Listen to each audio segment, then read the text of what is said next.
안녕하세요. 오늘은 제31강입니다. 상속 관련 기여분 제도에 대해서 알아보도록 하겠습니다.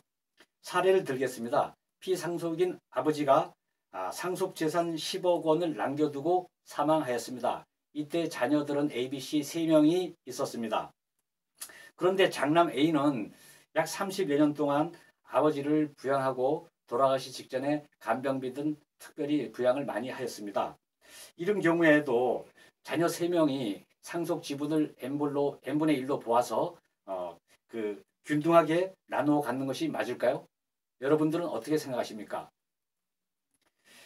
지난 시간에 보았듯이 상속은 유언상속이 있고 유언상속이 없으면 상속인 상호 간에 협의상속을 하도록 되어 있고 그것도 안 된다면 법정상속을 하도록 되어 있습니다.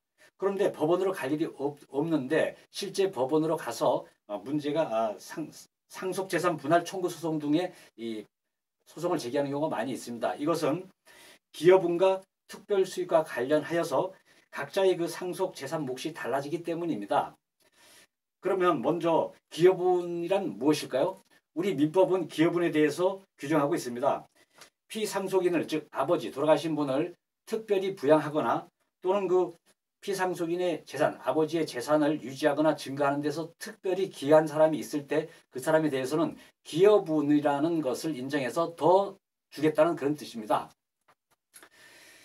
그래서 저희가 기여분을 어떻게 결정하냐면은 상속인 당사자 간의 협의를 결정하면 좋습니다. 그러나 그런 협의가 잘 되지 않기 때문에 결국은 가정법원에서 결정해 줍니다. 저희가 기여분이 인정되는 사례와 인정되지 않는 사례를 판례를 통해서 보도록 하고 인정될 경우 기여분 산정은 어떻게 하는지 한번 보도록 하겠습니다. 먼저 기여분이 인정되는 사례는 특별히 그 부양한 사례로서 장남이 오랫동안 부모님과 함께 생활한 경우를 얘기하고 있습니다. 한 30년간 부모님과 고향에서 농사를 지으면서 함께 생활해온 경우 이런 경우 대표적으로 부양이 특별한 부양으로서 기여분을 인정하고 있습니다.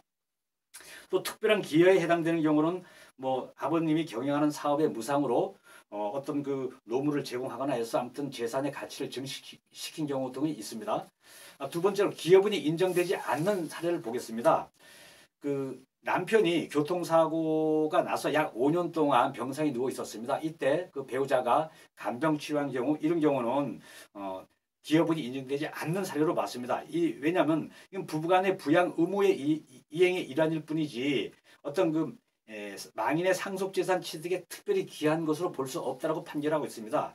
또한 이제 보통 일반적인 배우자의 가사 노동행위 그리고 또 가족생활상 어떤 불가피한 어떤 그 생활비 부담 등은 부부간의 동거 부양 의무상의 어떤 협조 의무로서 당연한 것이기 때문에 이건 특별한 기여에 해당되지 않는다고 하고 있습니다. 그래서 이렇게 기여분이 인정된 경우 기여분을 어떻게 계산하는지 기여분 계산 방법을 한번 보도록 하겠습니다.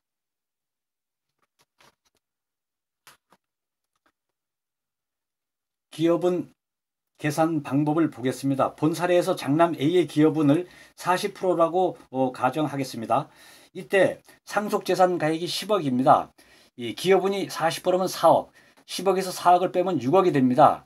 그 6억에 대해서 그 자녀의 상속 지분이 n분의 1입니다. 자녀 3명이니까. 그러면은 6억을 n분의 1로 나누면 1인당 2억씩이 됩니다. 이 경우 장남 A는 기여분이 있기 때문에 본래의 그 상속목 2억에다가 기여분 4억을 더하게 되면 총 6억을 상속받게 됩니다. B는 2억, C는 2억, 합해서 모두 10억의 상속 재산이 분할이 되는 것입니다.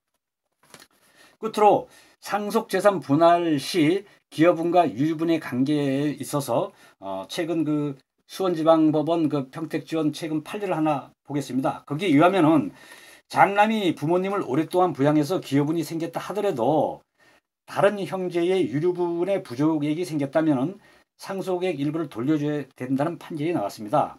이 판결에 의하면 결국 기여분 산정 시 다른 상속인의 유류분을 지키면서 해야 된다는 그런 뜻입니다. 그러므로 유류분이 최우선이고 그 다음이 유중이고 그 다음이 기여분입니다.